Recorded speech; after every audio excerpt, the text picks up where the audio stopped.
Anong mensahe ang kailangan marinig ng mga Aries sa buong buwan ng September? Pwedeng nangyayari na to o mangyayari pa lang. Kung hindi man para sa inyo itong magiging reading, baka para sa someone na malapit sa inyo o sa kakilala nyo mismo. Yung gender, gawin nyo na lang energy. Masculine at feminine energy. Pwede rin na huwag nyo nang pansinin yung gender. As long as tama naman yung sitwasyon ng iba sa inyo dun sa reading, gano'n na nga lang. Huwag nyo nang pansinin yung gender.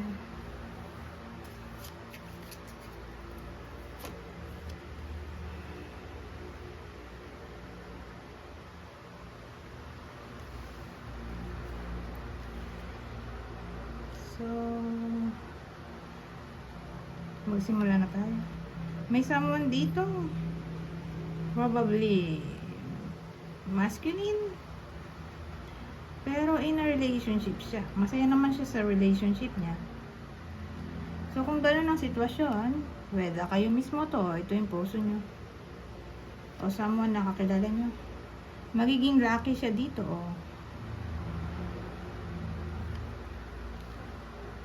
may magandang pagbabago ang maaaring mangyari sa buhay niya. Kumbaga, suswertein siya o siguro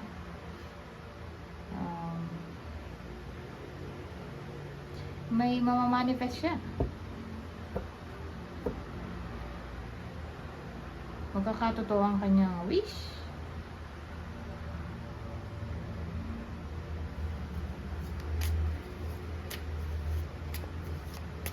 Basta ganun, parang papalarin siya.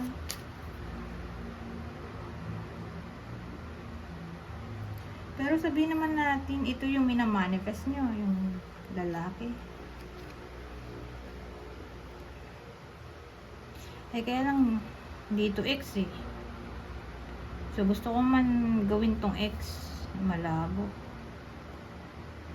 Gagawin ko sana X eh, pero mag-stick na lang tayo sa relationship. Para lang to sa in relationship. So, sino yung possible tatamaan ng reading na to? Sabihin natin, ito yung person ng iba sa inyo. Wait lang. Tingin ko lang itong isang dito. Para malaman natin ang possible zodiac sign. So, sabihin natin hindi kayo to. So, sino? Ito.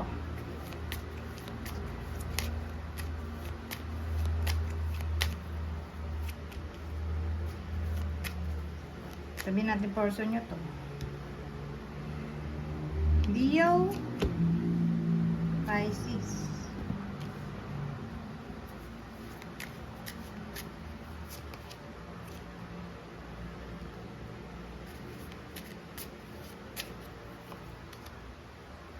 Oh, kanina King of Water, ngayon Queen of Water. So ngayon, babae naman in a relationship, masaya naman siya sa relasyon. Sa bagay, hindi ko pala ito binabasa ng reversed. So puro masaya sila dito. Anyways, may iba pa naman yan, depende sa mga cards. Kumbaga combination. Pero sa case na to, ito babae to, in a relationship.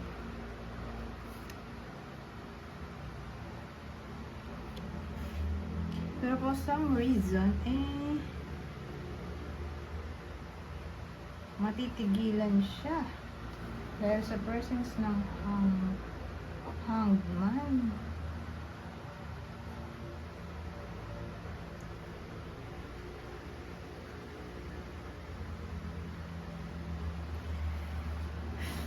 Ida siya to. Na parang matitigilan o yung portion niya yun kasi malaki chance na may someone na maghihintay dito dadaan ng no contact. yung sitwasyon para sa iba sa inyo. No contact o problem sa communication. Kasi may someone na gustong maging mapag-isa.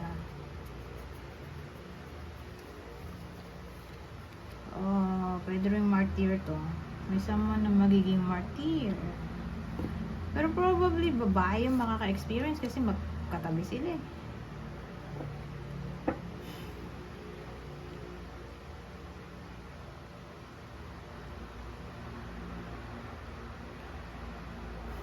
So ito yung magmumuni-muni itong babae.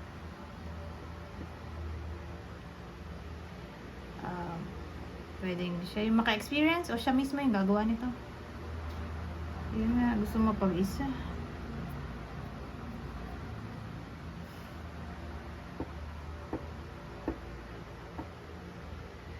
O magiging martyr. Anyways, punta tayo dito.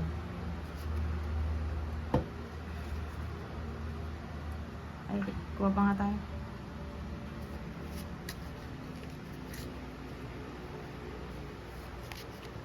So, kung di man kayo to literally, eh, bakit yung person nyo? So, kung person man nyo yan, eh, sino? O kakilala? Gemini, Virgo. Ang haba pa ng oras, eh.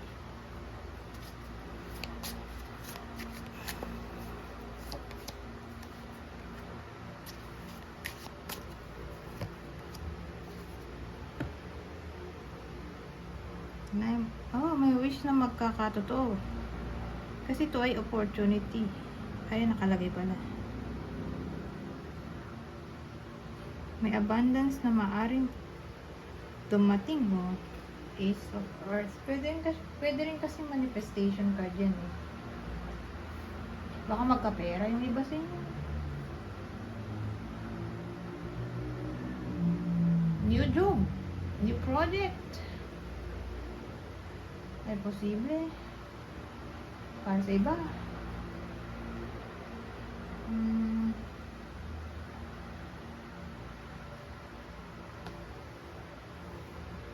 Ano pa ba? Manalo. Baka manalo sa any form of gambling. Ewan ko, kasi may pera nga to eh. Baka magkapera yung iba sa inyo. O baka magkabahay na, wow. Who knows? Kasi may wish tayo, oh. Dream, happiness. So, saan ka pa? Magiging somewhat satisfied. Yung iba sa inyo. Dahil nga sa presence ng 9 of water.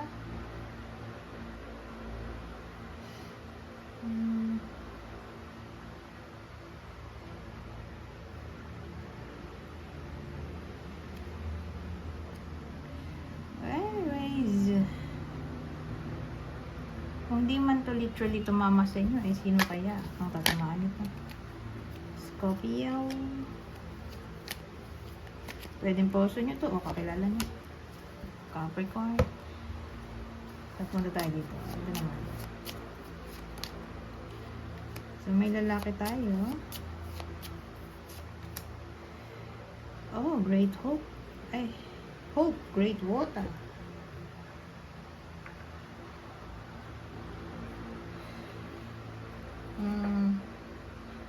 Ang dating sa akin, may lalaki o masculine energy na siguro parang ito rin.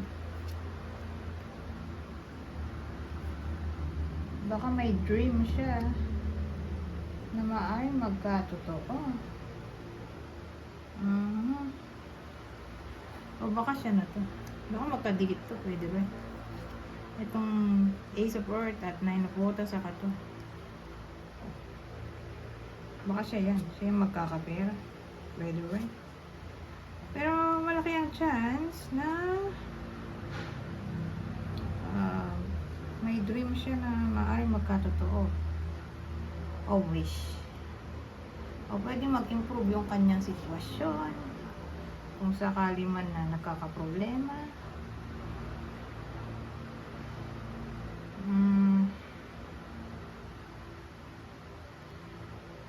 Wala naman problem dito.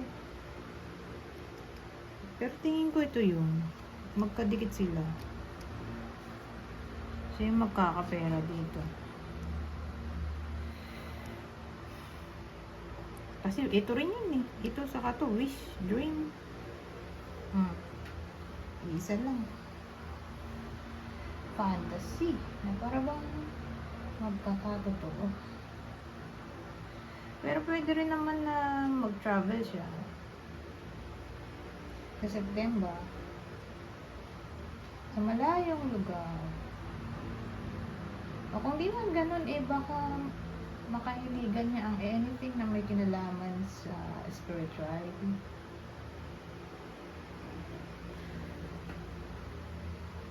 Ganon. Magiging somewhat spiritual siya dito. Psychic. Pwede rin. Pero kung di kayo to mismo, sino?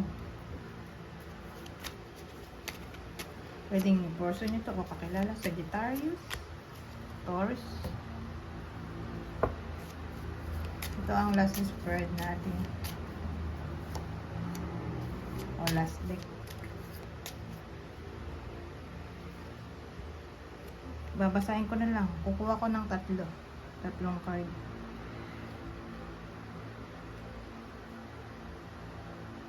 So sabi dyan, be yourself. This situation calls for you to be your authentic self, which is the basis for your personal power.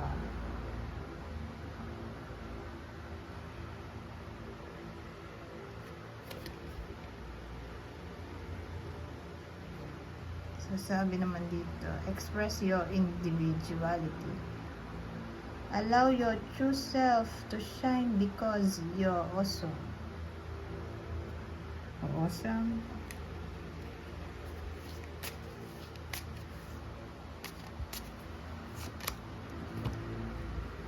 Daughter. The answer to your question involves your daughter. Anyways, hanggang dito na lang. Goodbye for now.